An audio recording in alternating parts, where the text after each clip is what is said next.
ہاں، یہ بات اس لیے کہہ رہا ہوں کہ تمہیں قرآن پاک کی حرمت کا اندازہ نہیں ہے، اس لیے کہ تم تو کہتے ہو کہ اگر میری بات کی کوئی تائید نہ کرے تو وہ شرک کرے گا۔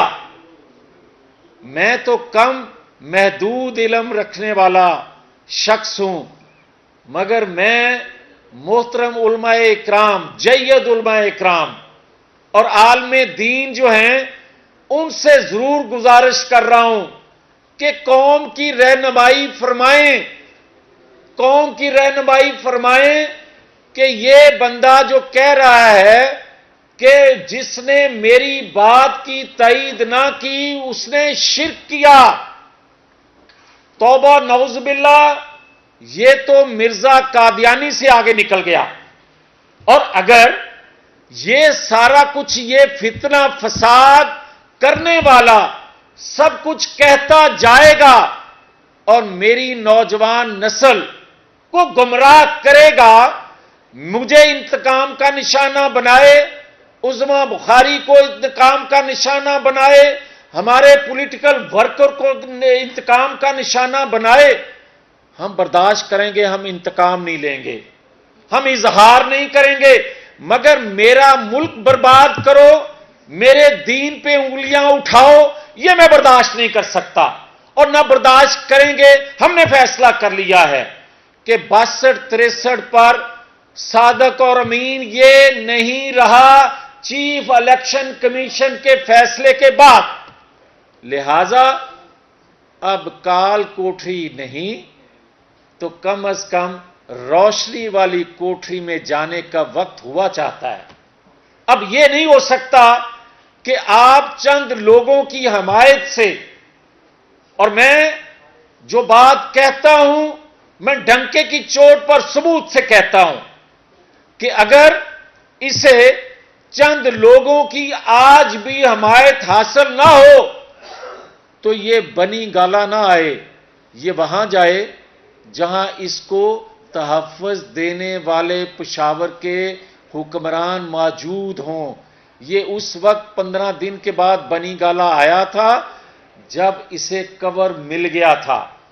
اس لیے ہم بار بار یہ کہہ رہے ہیں کہ انقلاب آزادی کا روڈ میپ جن کو گمراہ کر رہے ہو ان کو بتاؤ، اور جو تم کہہ رہے ہو کہ ستمبر میں نواز شریف آنے والا ہے، سن لو، نواز شریف پچھلے سال دسمبر میں آ رہا تھا، تو اس وقت لگایا ہوا تھا پرائم منسٹر، اور پرائم منسٹر ہوتے ہوئے تم نے کہا تھا کہ نواز شریف کی واپسی کا راستہ ہموار کیا جا رہا ہے، ہیوی انویسٹمنٹ کی جا رہی ہے۔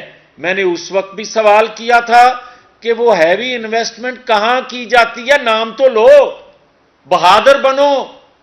پھر آج یہ کہہ رہا ہے کہ ستمبر میں نواز شریف آ رہا ہے اور مجھے اور اس کو ایک جیسا کرنے کے بعد کہا جائے گا کہ دونوں الیکشن لڑو۔ اس سے بڑا فراڈ دنیا سے کوئی نہیں کیا جا سکتا، اس قوم سے نہیں کیا جا سکتا۔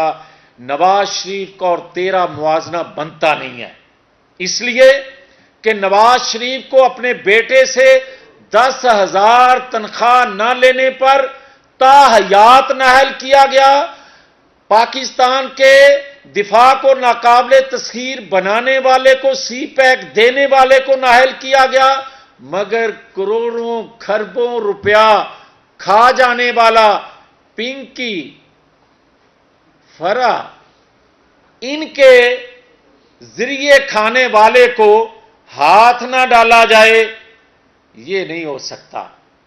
اب سماچار جو ہے وہ بتا رہی ہے کہ اب جنہوں نے لوٹا ہے، حقیقی لوٹا ہے، وہ طبقہ جو ایوب کی، یحییٰ کی، پرویز مشرف کی حمایت کرتا تھا، وہی طبقہ آج اس کا فالوور بنا ہوا ہے۔ یہ بتانا چاہتے تھے کہ ہم نے اس وقت بھی مقابلہ کیا تھا، ہم آج بھی مقابلہ کر رہے ہیں، اور نواز شریف ستمبر میں پاکستان اس قوم کی نمائندگی کے لیے آ رہے ہیں. بہت شکریہ. میاں صاحب یہ بتائیے گا، یہ جو آج آپ نے اتنی باتیں کہی ہیں، یہ آپ کی ذاتی رائے ہے، کل کو پارٹی یہ کہہ دے گی، یا یہ پارٹی کی رائے ہے؟ دوسرا یہ بتا دیجیے کہ آئندہ انتخابات کم ہو رہے ہیں، لیول پلینگ فیلڈ کے لیے نواز شریف کے ساتھ مذاکرات ہو رہے ہیں یا نہیں ہو رہے طاقتور لوگوں کے؟ دیکھیں، بات سیدھی سی ہے کہ آپ بھی یہ بات سمجھتے ہیں، سوال کرنے والے بھی، کہ نواز شریف کے بغیر لیول پلینگ فیلڈ اس کو نہیں کہا جا سکتا کہ آپ ایک جماعت کے سربراہ کے ہاتھ پاؤں باندھ کر دوسرے کی سہولت کاری کریں. یہ ممکن نہیں ہے. ادارے آزاد ہیں تو وہ فیصلے جو غلط کیے گئے، اور یہ پہلی دفعہ نہیں ہونے جا رہا. آپ دیکھیں کہ کیا نواز شریف ہائی جیکر تھا؟ 8 سال بعد پھر اپیل کیسے سنی گئی، اعتراف کیسے کیا گیا.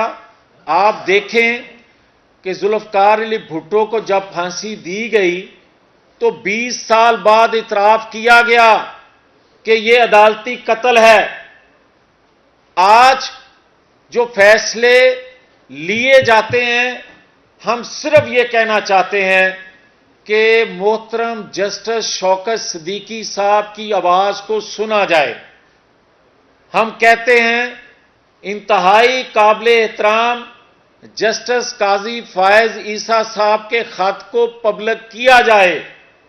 ہم بڑے احترام سے عدلیہ سے گزارش کرتے ہیں کہ کسی دباؤ میں آئے بغیر جسٹس کیا جائے.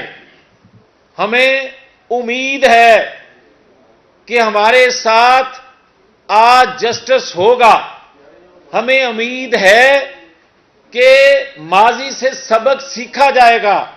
ہمیں امید ہے کہ جس بھنور میں پاکستان پھنسا ہوا ہے، اس میں تمام پولیٹیکل فورسز کو لیول پلینگ فیلڈ ملنا اشد ضروری ہے تاکہ ملک آگے بڑھ سکے. میاں صاحب، پارٹی کا کچھ حصہ جو ہے آپ کے ثبوت اور آپ کے مزاج سے طاقت نہیں رکھتا، اور آپ کا مزاج بھی نہیں ہے کہ پارٹی سیکرٹریٹ میں پریس کانفرنس کرنے کا، عموماً پریس کلب میں کرتے ہیں، خیالات کے آپ نہیں ہیں.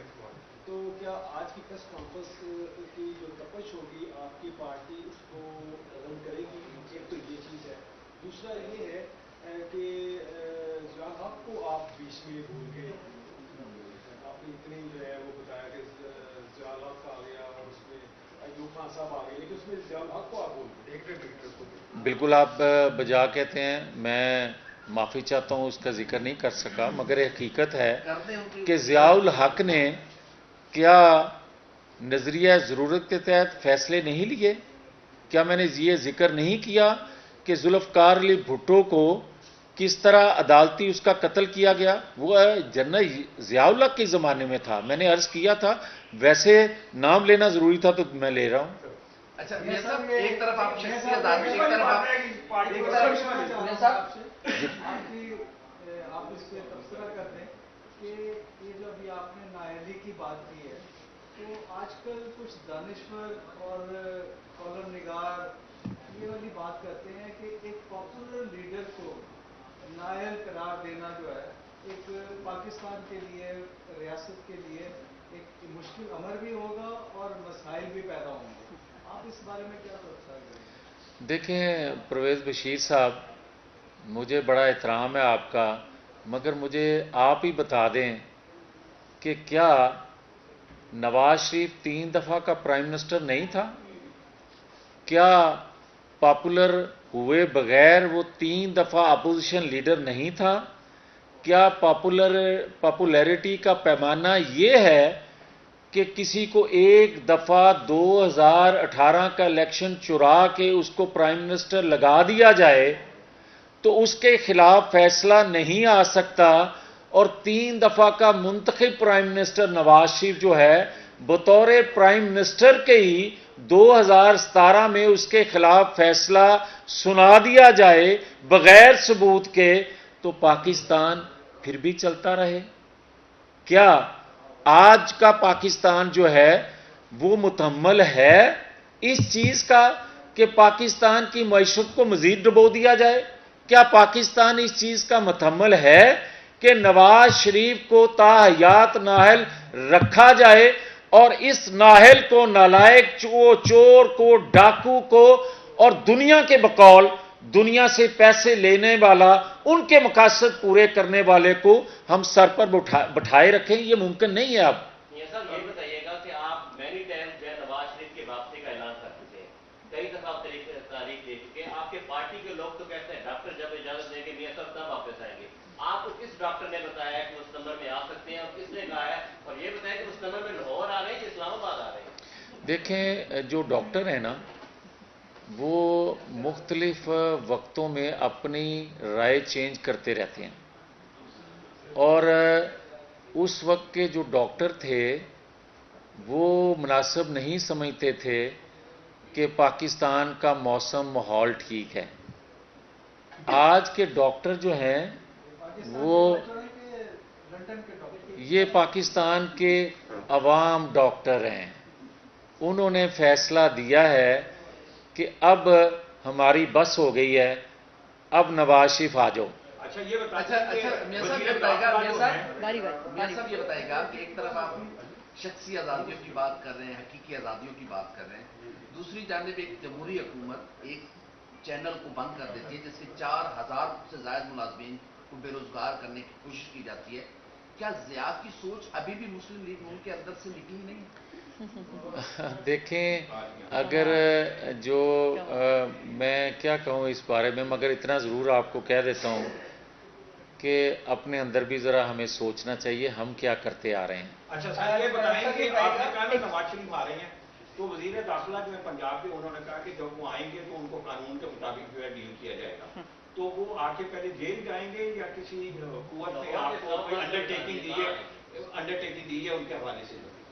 دیکھیں، ہم انڈرٹیکنگ پہ بلیو کرنے والے لوگ نہیں ہیں، یہ آپ کو بتا دوں، اور جہاں تک آپ کا یہ تعلق ہے کہ آئیں گے تو جیل جائیں گے، ہم جیل سے ڈرنے والے ہیں، اور نواز شریف کیا پہلی دفعہ جیل جائیں گے؟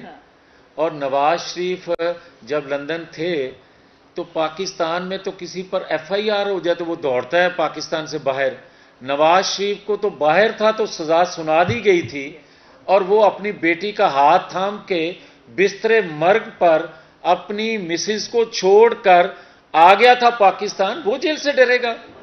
جیسا یہ فرمائیے گا کہ جو حکومتیں بناتے ہیں پاکستان کے اندر، مگر ایک چیز ذہن میں رکھیں، کیونکہ ہمارے ساتھ ناانصافی ہوئی ہے، کیونکہ ثاقب نثار کا فیصلہ ہے، کیونکہ ثاقب نثار کی ہدایت پر ہمیں سزا سنائی گئی تھی، ہم نواز شریف کو جیل نہیں جانے دیں گے۔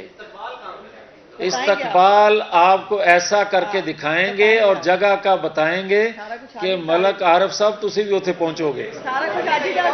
جو حکومتیں بناتے رہے، جو حکومتیں گراتے رہے، کیا آپ کی اب بھی ان سے دوستی ہے؟ اور اگر دوستی ہے تو پنجاب میں یہ سوئچ آن اور آف کیوں ہوتا ہے؟ دیکھو، میری بڑی واضح میری سوچ ہے، میری جماعت کی سوچ ہے، میرے لیڈر کی سوچ ہے کہ نہ ہم دوستی رکھنا چاہتے ہیں نہ ہم دشمنی رکھنا چاہتے ہیں۔